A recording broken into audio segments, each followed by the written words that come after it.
dis-moi, tu fais une présentation aux élèves de l'école secondaire Chanoine-Beaudet ici à Saint-Pascal. Parle-moi de ta présentation. Qu'est-ce que tu vas amener aux jeunes aujourd'hui? En fait, j'essaie de leur transmettre ce qu'on m'a transmis à moi-même, c'est-à-dire l'amour de la poésie québécoise. Moi, je suis convaincu qu'on a deux grandes richesses au Québec, c'est l'hydroélectricité et la poésie.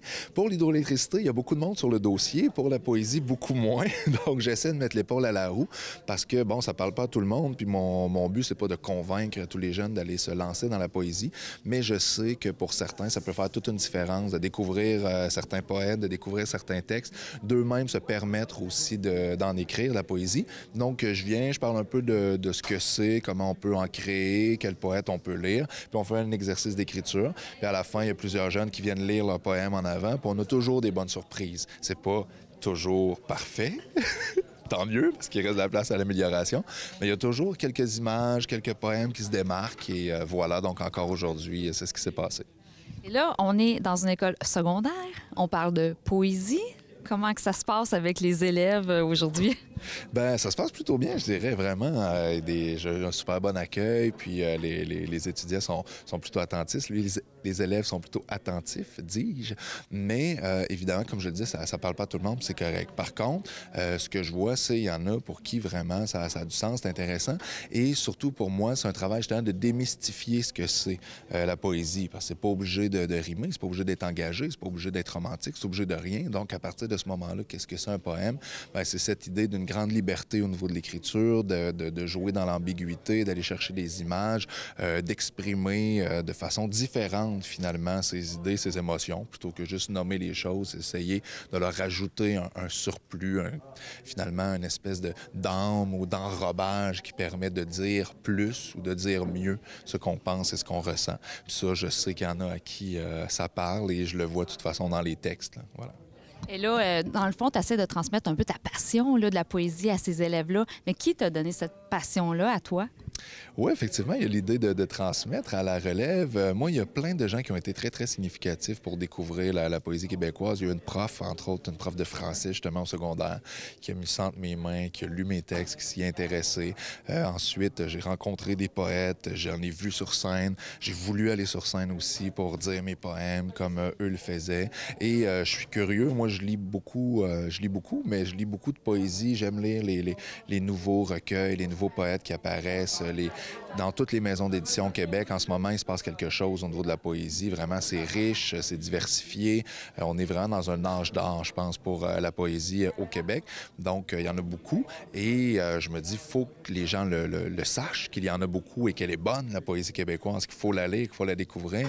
Et même si on n'est pas des adeptes de poésie, il y a tellement de façons différentes de dire et de faire la poésie. C'est sûr qu'il y a au moins un poète, un poème à quelque part qui va te faire trembler l'âme.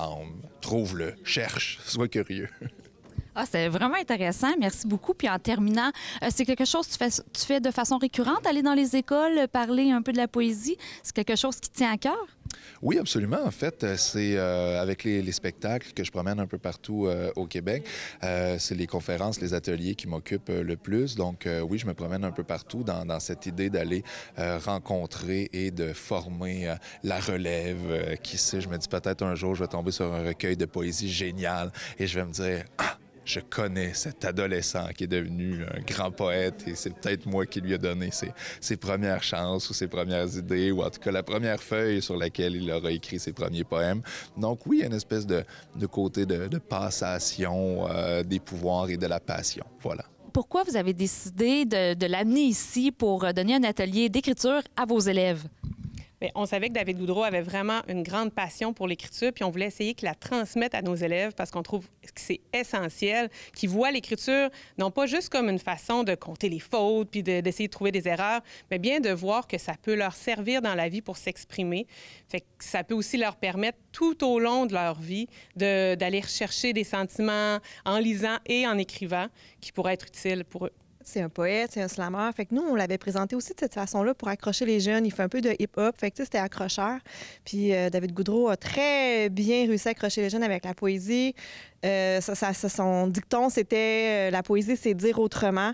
Puis il leur a fait voir que, tu sais, la poésie, c'est tellement vaste, c'est vague, ça permet de s'exprimer. Puis les élèves ont embarqué dans le jeu d'écriture d'une façon phénoménale. C'était très beau de voir ce qu'ils ont écrit, comment ils ont joué avec les mots en si peu de temps. Il y avait 12 minutes pour écrire un poème sur un thème qui était lancé à la va-vite comme ça.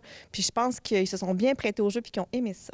Mais c'est quelque chose que vous faites de façon récurrente, hein? Offrir des ateliers ou aller voir une pièce de théâtre. Là. On parle vraiment de culture. C'est important pour vous d'amener aussi non seulement le français, l'orthographe et tout, mais aussi la culture liée à notre monde québécois.